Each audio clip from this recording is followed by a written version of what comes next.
Hello, welcome to Dungeons Podcast. I'm your host Justin. Today we're reviewing Wolverine by Chris Claremont and Frank Miller.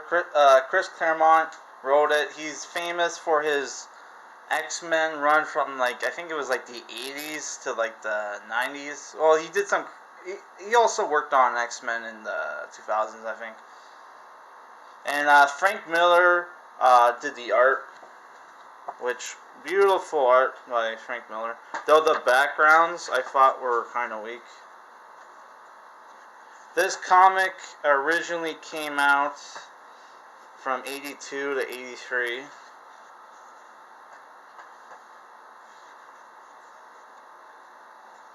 Look at those covers, man. I love the fact that he actually wears his costume in this, because he didn't so much in the Wolverine anime that this is based off of, and the Wolverine movie with Hugh Jackman that takes place in Japan.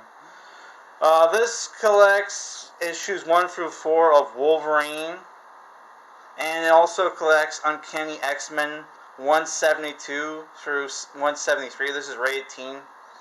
And this is 17 US, 19 Canadian, which is, for a 6-issue trade, is a good price. So this comic book is about Wolverine goes to Japan to look for his girlfriend Mariko Yoshida, who's part of this noble clan in Japan, who even has a claim to the throne, right? And what ends up happening is that her father Shingen comes back from hiding, who's an underworld boss, forces Mariko to marry this abusive guy and shun Wolverine. When Wolverine sees how this guy treats her, he tries to he wants to kill the guy, but is stopped by Mariko and her father, which they have a duel with wooden swords. Here it is. He's in his costume, right? Which Wolverine loses because he was drugged by a female assassin named Yukio, who is in the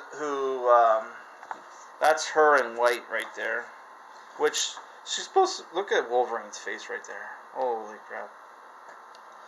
So two problems I have with the book. One, the background art is a little weak. It's a lot of the time it's blank, and the weapons aren't drawn the greatest.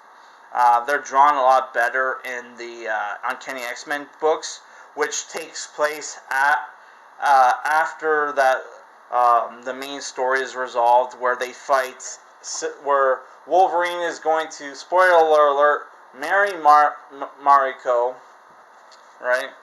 And you see Frank Miller draw the X-Men there, which apparently Storm is the leader now, and Scott, I guess, retired because he's there's Silver Samurai. See if I can. Also, there's this girl named Viper. There she is.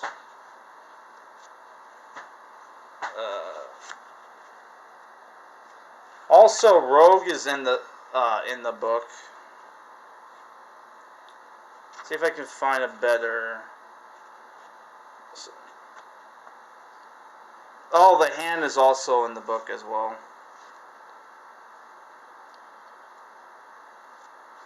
Let's see if I can find.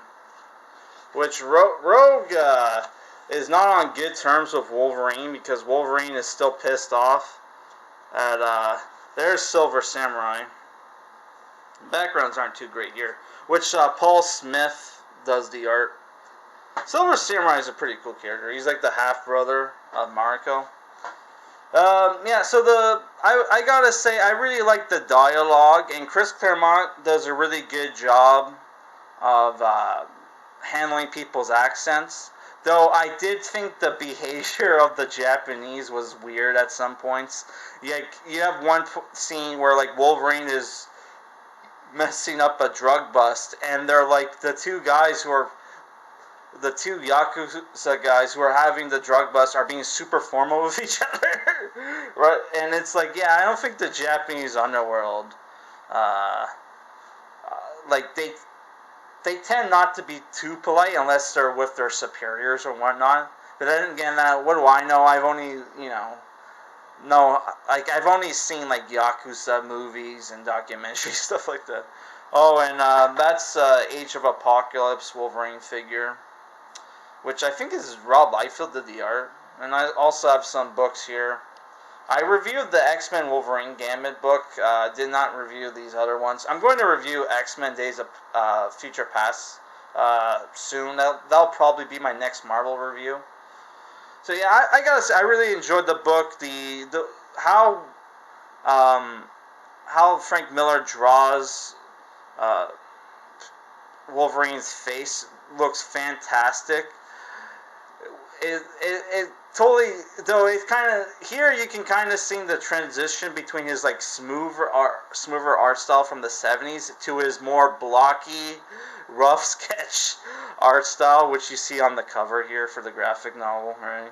Which I think I prefer like Frank Miller's old art style. Funny thing about I read the introduction by Chris Claremont. Apparently, Frank Miller wasn't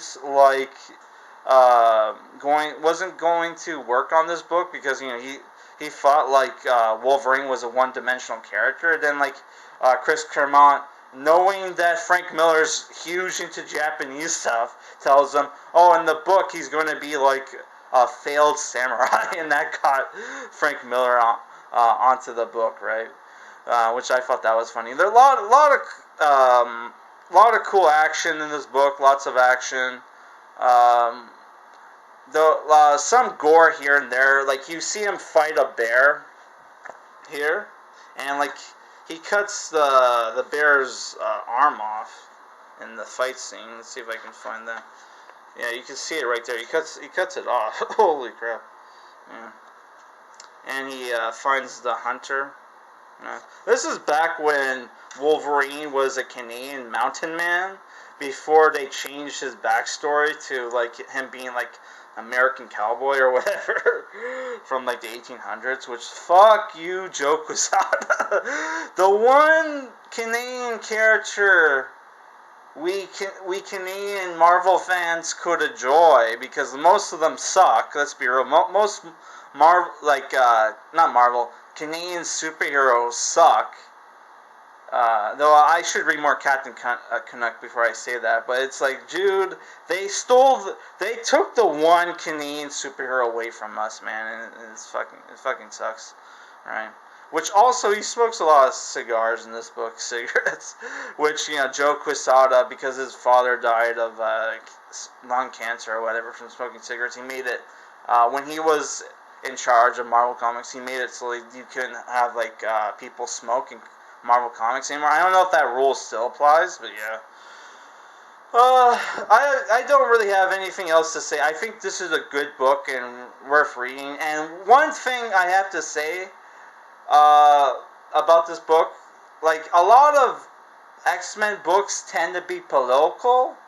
This one, I gotta say, wasn't, and thank God for that. Which I might also review that Wolverine book right there by Chris Claremont. Which I read it already. I hadn't read this for the longest time because I didn't think I would enjoy it, because there's so many Wolverine stories there's been so much Wolverine movies and anime based off this book that I thought I wouldn't enjoy the original, but I did, which the Wolverine anime, like, it's not in my, I would say, of the 4 animes, series that Marvel had made by Madhouse, it wasn't in my top 2, but you know what? I think it was the Wolverine anime wasn't too bad, though. I thought like that one voice actor they got, who's like the guy from Heroes, the guy who can like steal people's powers. Yeah, I thought he was annoying, but other than that, I thought that was a great book. I thought it was a good, decent enough show. Though the Blade anime and the X-Men anime were better. Also, Storm hanged out a lot with Yukio, and because of that, because of because of that, Yukio inspires like Storm to change her look into the iconic punk rock Storm look, which makes like Kitty Pryde cry when she sees it. Like it's like right here. Kitty Pryde sees it and she's like, "What the heck is this?" So like yeah, there's like this is like the first appearance of Storm's really crappy punk rock look. Oh man. I gotta read more old Chris Claremont X-Men comics, man. They're pretty great, which is why I'm going to review that. And maybe they also had like at my local comic shop. They also had the X-Men Alpha Flight book, which is written by Chris Claremont, and the Fantastic Four crossover. So maybe I'll pick those up. That should be fine. My next review is going to be Buck Rogers, Volume 1, Future Shock, which I picked up for cheap at my local comic book shop. I also have Issue 0 that came out like years ago for free comic book day. So like yeah, I'm probably going to have to read that before I read this because I doubt it comes with it. Yeah, it says only has issues 1 through 5, so I'm going to have to find my old copy of Issue 0 of Buck Rogers, which I think I read online Alex Ross did the cover, but he didn't, he designed the character, but he didn't do the covers, my bad. Which, man, if you're gonna have the Alex Ross do the character design, you might as well, like, have him do the cover as well, but apparently inside there is a cover by Alex Ross. Yeah, so that's the end of this review, guys. Yeah, I should have this out, like, this weekend. And maybe we'll have another comic book haul soon, which I'm going to pick up. I'm going to pick up some Pulp Hero superhero comics. I'm not going to spoil which ones. And we're going to pick up some Golden Age, Silver Age, and 90s Marvel comics. Alright? And some DC. I'm going to try to pick up some Suicide Squad. I saw they had some of the more recent Suicide Squad comics with Peacemaker. And I figure I'm going to pick that up and review that when the new movie comes out, which is supposed to come out soon.